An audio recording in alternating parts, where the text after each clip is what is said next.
We have reached the timeless being in a space we have never been before. Welcome to the Vortex.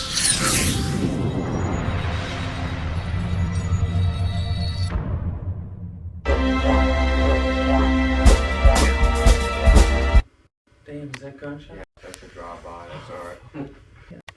Well, my name is Scott Hughes. I was born and raised in Louisiana. I actually lived 1 mile from where Katrina come up the mouth of the Mississippi River. I lived in Bootville, Louisiana. That's where I evacuated from the day of the hurricane.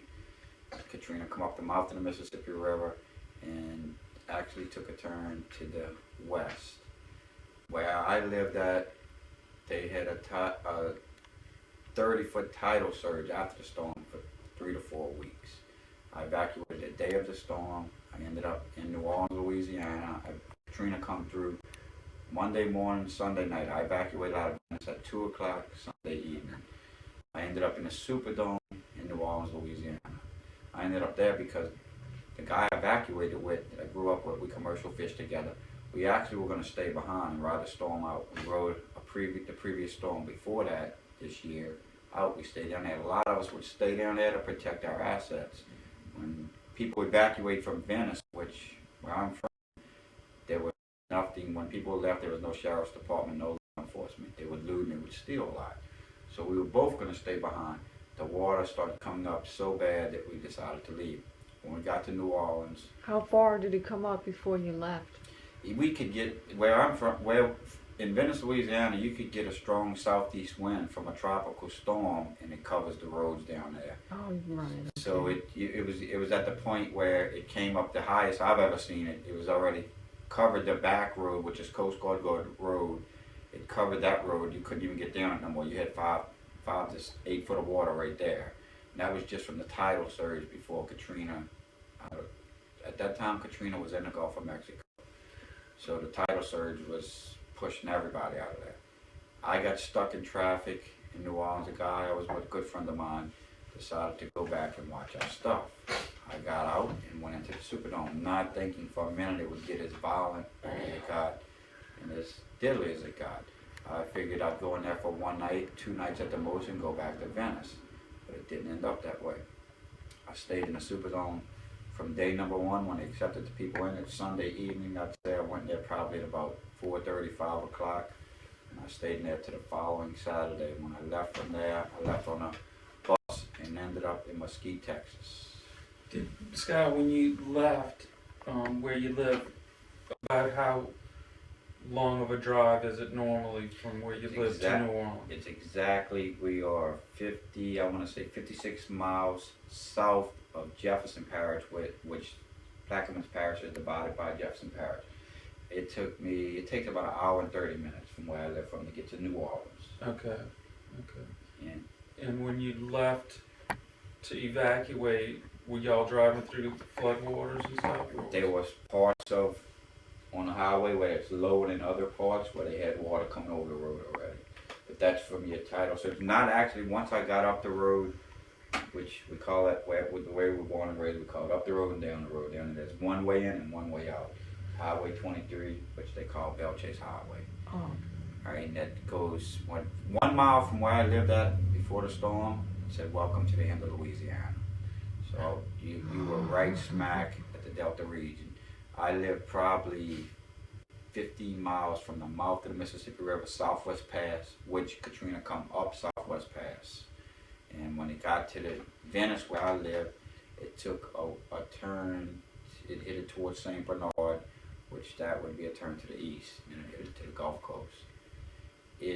The water, after the storm, the water, like I said, it stayed up for 3 to 4 weeks down there from levee to levee, which gives you 20 foot, 25 foot of water. I mean, I had a friend of mine that was working for the sheriff's department at the time that was down there doing a rescue and search, and that all our houses where I lived, that was completely underwater. Everything was underwater. There was parts of 2-story houses where they were completely underwater in some sections. All right, actually, a lot of people are questioning why didn't y'all evacuate? Why?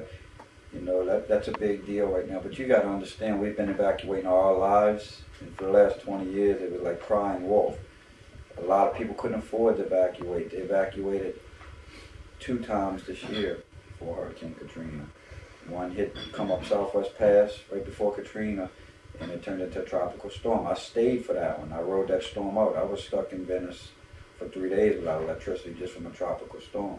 But I also stayed down there. I worked like a lot of people, and they were getting cattle out of there. We stayed the whole week.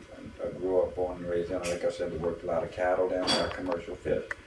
But as far as when I ended up in the Superdome, I really had no choice. The guy I was with said, a lot of people rode the storm out on the interstates in their cars right there. I met people that came into the dome like 2 days after, and they were stuck in their cars on the interstate or overpasses. But like I said once before, I never had no idea it would get as violent as it got in the Superdome, and never knew I'd be in there for a week. But going into the Superdome, what happened there, I can't explain. I mean, I can't explain what caused the violence besides the lack of food and water for 3 or 4 days, but there was a lot of tension in there. There were a lot of people, which they're covering up now, that were dying from diabetic attacks, seizures. There were points in the Superdome where people were fighting to get a family member of theirs. You had to be there and see it to believe it. There was times that ambulances were rolling in. They had roads cleared where an ambulance would come in. I've seen this and watched it. The ambulances were coming in one after another, right? And they were trying to put family members in the ambulance, and that caused a lot of fighting right there, because they'd be sitting there with their family member wanting to put them in the ambulance, and they'd pick up somebody else, right? And then, don't get me wrong, you had your corruption there where people were playing like they were sick to get in the ambulance to get out of there, right?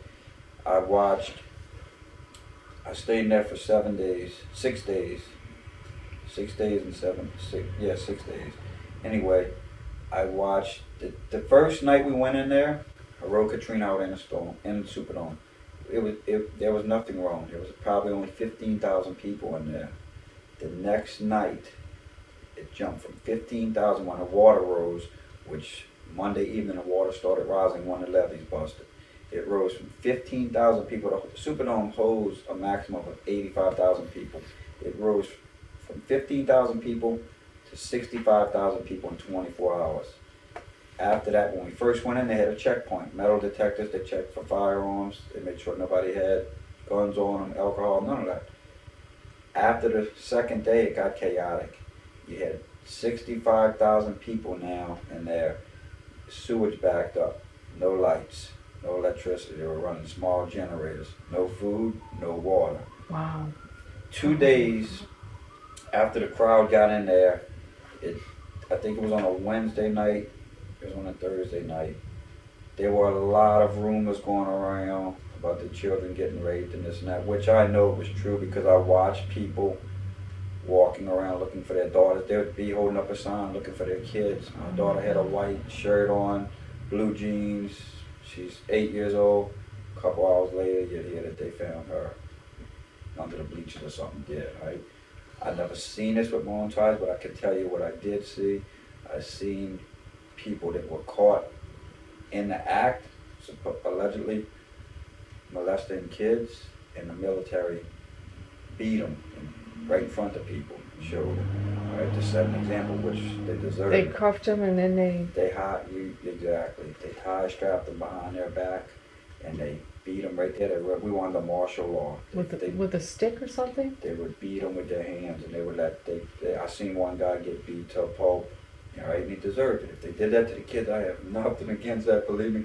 We had enough problems in there to have to worry about your kid getting killed, right? Yeah. I witnessed the looting started going on in the Superdome on probably that Wednesday night. But when they started looting, I really think at first they were breaking into the suites to get food and water, and it escalated into they found the alcohol. They started drinking. On Thursday night, if I'm not mistaken, it was a Thursday night, I watched the MP get shot with his own M16. They ripped his gun off of him and they shot him 3 times. After that night, it got chaotic. The military didn't even know who they could trust anymore.